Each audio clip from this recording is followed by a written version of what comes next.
Okay, there's extra parts to this question I've just got copied over here. But the first step is to find the derivative of this function. So we could use the quotient rule. I'll use h of x for the numerator. That's e to the x plus e to the negative x squared. So that means h prime of x needs first the power rule. The 2 comes down and multiplies. But then we need to multiply by the derivative of the innermost function. So the derivative of the inside here is e to the x minus e to the negative x. Because the derivative of e to the x is e to the x. That's something we saw earlier. And then the derivative of e to the negative x is negative e to the x because the derivative of e to the x is itself, so it's still e to the negative x, but then the derivative of the innermost function is negative 1. So that's why there's a negative sign out there. And then the denominator and the derivative, we can plug all this into the quotient rule. Right, if you're having trouble with that derivative, look, factor out the constant. The derivative of e to the x is e to the x. Then put the constant back in. So the derivative is the derivative of the numerator, which is this big, long, crazy thing,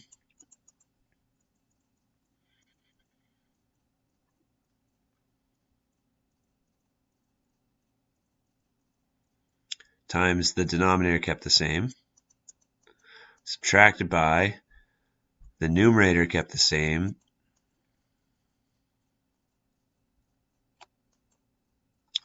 times the denominator, all over the denominator squared. That's just plugging everything into the quotient rule. Calculus is done. Now it's just algebra. The first thing I'd do is I'd say, look, you could factor out 9e to the x and 9e to the x from everything in the numerator, and you could cancel it out with one of the 9e to the x's in the denominator. So that makes our life simpler. And the next step I'm going to do is I'll multiply these two parentheses. Look, e to the x times e to the x, that makes e to the 2x because the powers will add. E to the x times negative e to the x, the powers add to make x plus negative x makes 0, so this is e to the 0, so that's 1. And then this times this is also going to be 1, except it's a positive 1. And then e to the negative x times negative e to the negative x is negative e to the negative 2x. Because these two, positive times a negative makes a negative, and then negative x plus negative x makes negative 2x. And then over here, I'll multiply these out. That's a parentheses squared, so that's a parentheses times itself. If you do that off to the side, similar to what we just did with that first parentheses, you're going to get this.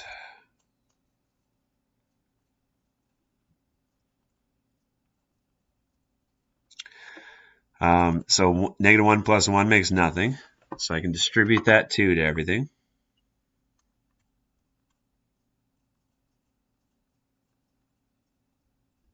Nothing that can combine there because the powers are different. Distribute that minus sign.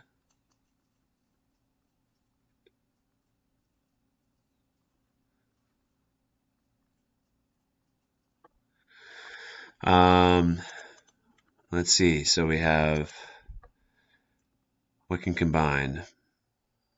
2e to the 2x minus e to the 2x makes 1e to the 2x. Negative 2e to the negative 2x minus another e to the negative 2x, that's 3 negative e's to the negative 2x's. And then we have a minus 2 left over. And then we can, I think WebAssign writes the answer like this by breaking them up into 3 separate fractions, right? Dividing each term in the numerator by the denominator.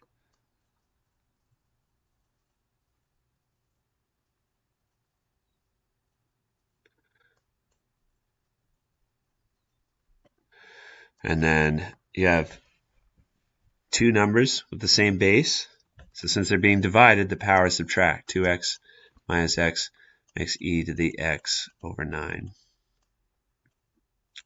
And then e to the negative 2x divided by e to the x, the powers subtract. So we now have 3 e to the negative 3x. We went further back in the negatives. Oh, and 3 over 9. Oh, gone too far. 3 over 9, that's just 1 over 3.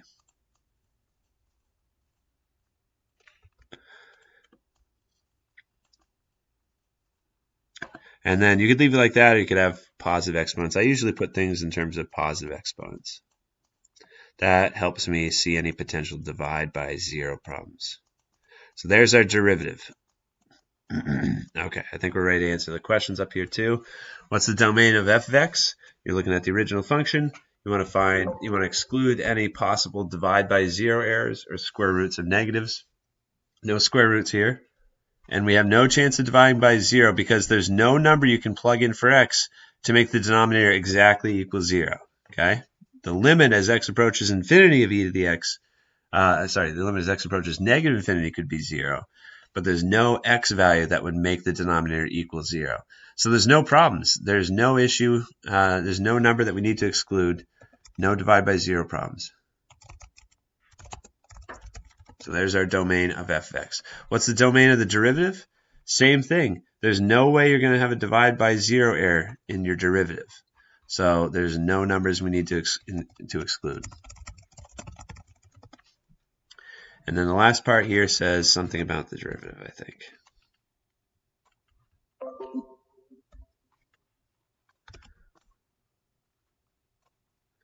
Find all x values where the function has horizontal tangents.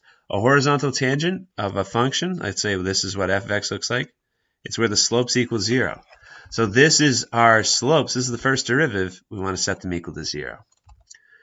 And once you solve for that, you have all the horizontal tangents. So when you have an x in the denominator, my first step is to multiply to get the x out of the denominator. So I'll get rid of the 9e to the x first. Multiply this to everything. So 9e to the x times 0 is 0. 9e to the x times e to the x over 9. E to the x times e to the x makes e to the 2x. And then 9 over 9 makes just 1. 9e to the x times this stuff. It's going to give us 3 in the numerator. And then we're going to have e to the 2x in the denominator. Because e to the x over e to the 3x, the powers would subtract to make e to the negative 2x, right? Or you can think of it as canceling out one of those up top and one of those on bottom. And then 9e to the x times this gets rid of the denominator just like we designed it. And then we still have something in the denominator, so let's multiply everything by e to the 2x to get an x out of the denominator. So e to the 2x times 0 is 0. E to the 2x times e to the 2x makes e to the 4x. E to the 2x times this cancels out the denominator. And then we have 2e to the 2x here. Okay, so to finish solving this equation, the next step is to note that you could rewrite this as a quadratic equation.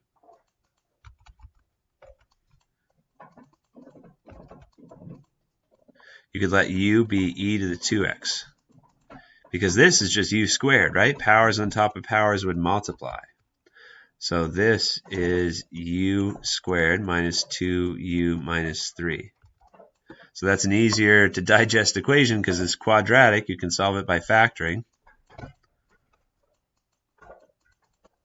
Set each factored piece equal to 0 and you'll get u equals 3 and u equals negative 1.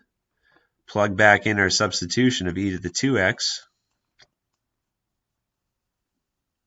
And you need a natural log of both sides. But you'll see there's a problem with the second equation. You can't evaluate the natural log of negative 1 because that's saying what power do you raise e to be to make it equal negative 1? Can't happen. You can't plug in a power to turn a number from positive to negative. So that's out.